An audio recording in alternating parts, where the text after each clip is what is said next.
生的每關，重複的轉彎，一邊逆難，一邊忐忑去揀萬個選擇，無止境的搜索，無論幾多掙扎，好玩。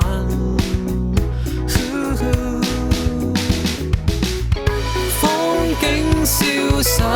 於一瞬間，瞬間下正風景到達，珊珊步隨念去走吧，明白從此不可折返，要跟路牌的指引嗎？容我在不測中亂逛，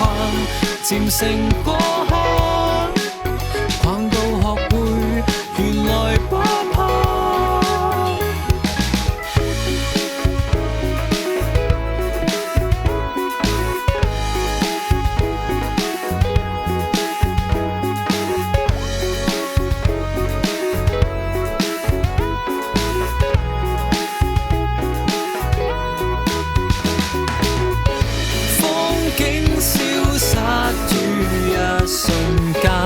瞬間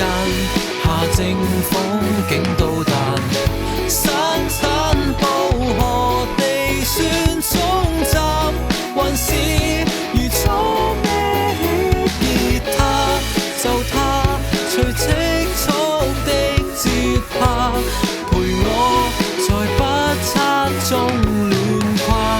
未曾太晚，要去就去，隨時出發。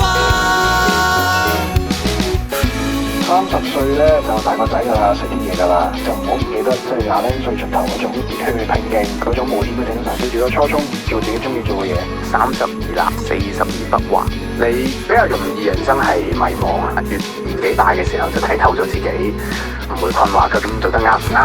，overthinking 小困惑 ，panic 小劇場呢啲。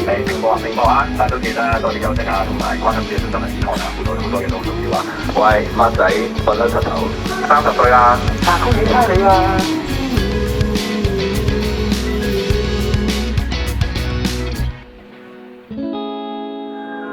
！3張嘢，